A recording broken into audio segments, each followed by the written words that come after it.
গতকাল আমাদের এখানে একটি রাজনৈতিক দলের মিছিল ছিল বা পদযাত্রা ছিল। তারা তাদের টাঙ্গাইলের যে কেন্দ্রীয় নেতৃবৃন্দ তারা আমাদের স্কুলে যায়, শিক্ষকদের অনুমতি ব্যতীত তারা বিভিন্ন ক্লাসরুমে প্রবেশ করে। এরপর হচ্ছে শিক্ষার্থীদের বিভিন্ন কথা বলে, মানে অরাজনৈতিক কথা বলে যে এটা কোনো রাজনৈতিক না, এই বলে শিক্ষার্থীদের বের করে নিয়ে যায়।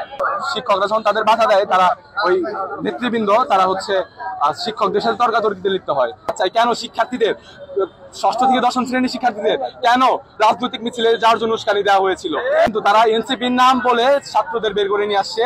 বিন্দুবাসিনীর বাচ্চাদেরকে বা আমার ছোট ভাই বোনদেরকে কখনো স্কুল থেকে বের করে কোনো রাজনৈতিক মিছিলে নিয়ে যাওয়া হয়েছে কিনা এরকম কোনো নজির আমার জানা নাই। আমরা এটার সুষ্ঠু প্রতিবাদ চাই এবং এটার যারাই করেছে, যারাই এটার সাথে জড়িত, তারা জনসম্মুখে তাদের ক্ষমা চাইতে হবে। আমাদের স্কুলে কালকে জনহানির ঘটনার কথা শুনেছি। যার তথাকথিত এনসিপি নেতারা আমাদের স্কুলের ছোট ভাই যারা আছে তাদেরকে নিয়ে রাজনৈতিক প্রোগ্রামে মিটিংয়ে নিয়ে গিয়েছিল।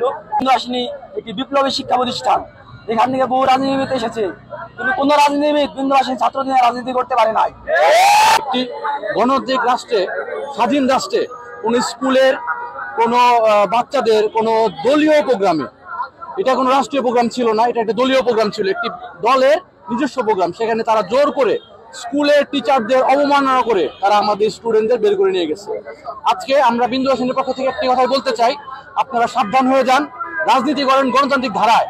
আপনারা যদি স্কুলের সাথে আরো হাজার কোনো প্রকার রাজনীতি করার চেষ্টা করেন আর আপনারা যদি ক্ষমা না চান, আমরা এটার জন্য শিক্ষা উপদেষ্টার কাছে যাব।